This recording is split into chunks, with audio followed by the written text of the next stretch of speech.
All right, folks, welcome back to the channel. You found us here at KGB Customs, home of what we believe is some of the best custom gun content on the web.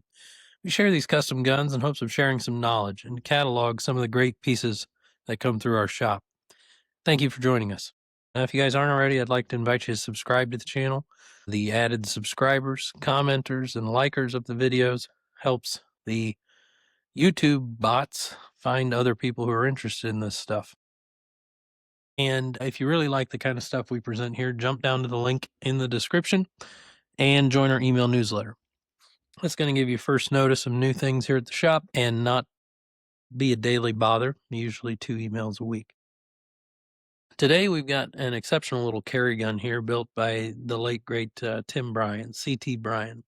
This is one of his choppers, which was a moniker he gave these guns. They were built on virgin frames and slides and are essentially what Tim considered the perfect carry gun, a CCO platform, which is a commander slide on an officer's length grip. This one being in 45, as most of them were. This one is a lightweight frame. I don't know that he offered the chopper in anything other than a lightweight frame. I know he built CCOs with steel frames. I've handled 1 or 2 of them in the past. But the gun has, full workup, full feature set from Tim with a lot of his aesthetic machining touches that he became known for, certainly later in his career. I didn't reach out to Caspian to see when this frame was made, but more than likely this gun was built around 2010, 2012 in there. The gun has very little use on it. It has been holstered and carried some, but not a ton.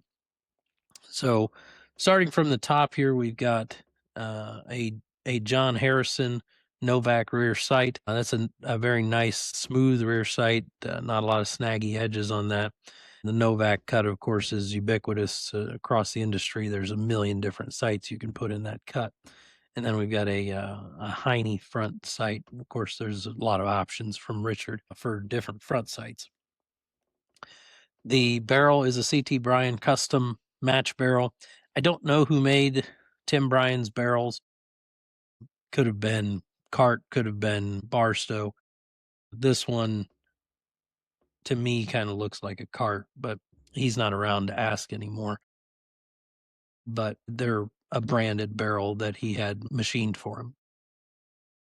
The 4 1/4 inch slide, so commander length top end, has, his very low and lightly flared ejection port, and that's nicely softened for carry.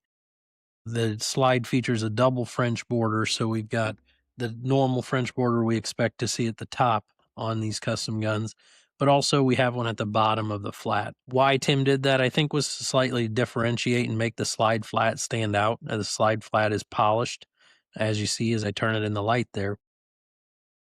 But he does a heavy machine bevel at the bottom here, and that bevel is blasted, a bead blast finish. So it really makes that polished flat pop. The front of the slide is reduced with a Browning high power or carry cut, all cuts that line up there.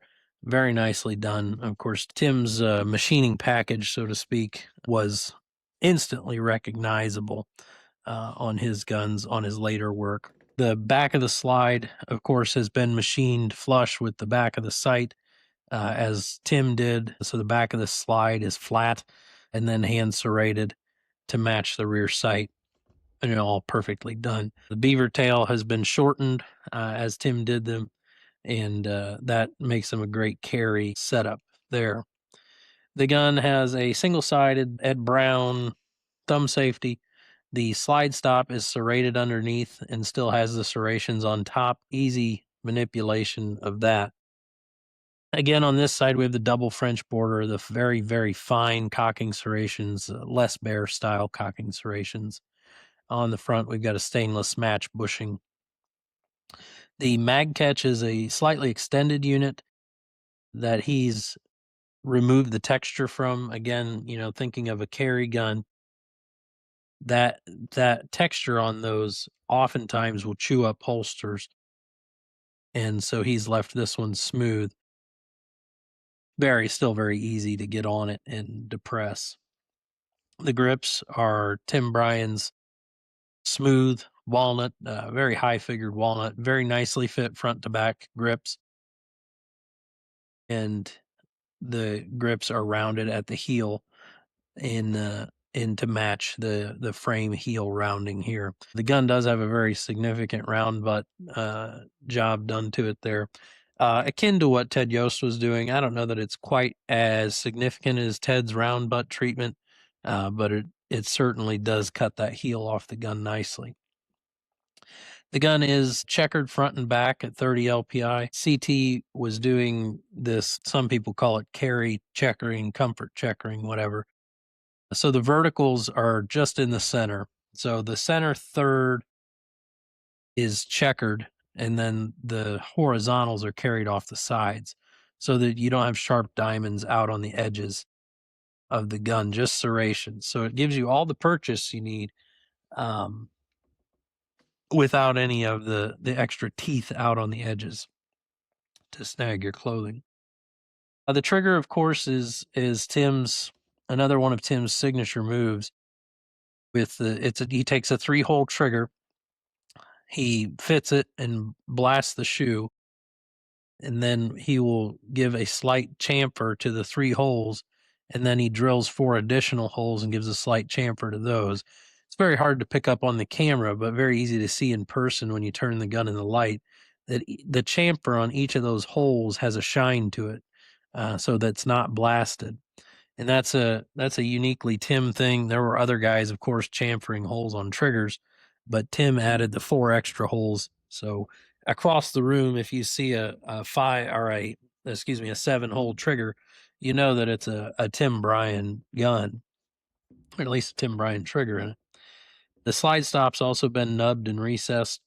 That, again, we're talking about a deep carry concealment gun, is a fairly common modification in the late 90s, early 2000s, to make that gun a little smoother. And for, weekend shooting, if I can even make this work with or left-handed shooters, your thumb might pop that slide stop out when trying to control the gun. So it eliminates that possibility. The gun nicely finished in hard anodizing on the frame and blued steel, all the steel parts. But a classic build by Tim, I guess a modern classic build. Tim's later builds like this certainly have a modern flair to them, but they're finished classically. So we've got classic hot bluing on them. And the feature set, by and large, the style of the sights and safeties and stuff is all pretty classical. Tim spent a lot of time, with the guys at Yost shop. They all had a lot of camaraderie and knew each other and shared ideas back and forth and techniques, and that shows out in a lot of their work, in a lot of Tim's work. Certainly, Tim sadly, passed away a couple years ago now, but his guns still live on to remind us what an important part of the industry he was. I don't know exactly how many years he worked, but it was well over 30 years he had of customizing and building 1911s. But yeah, a great carry gun by one of the greats of certainly the 90s and early 2000s, Tim Bryan. I appreciate you all tuning in. Like I said, please, if you got anything out of the video, give it a thumbs up. We appreciate any new subscribers and all the old subscribers. And if you really like this kind of stuff, I have to encourage you to, jump down to the link in the description and get on that email newsletter, the email list. I get emails from folks who see these videos or calls, and they want to know where to find us and that stuff. And that's really the place to do it. So thanks again for tuning in. Have a great one.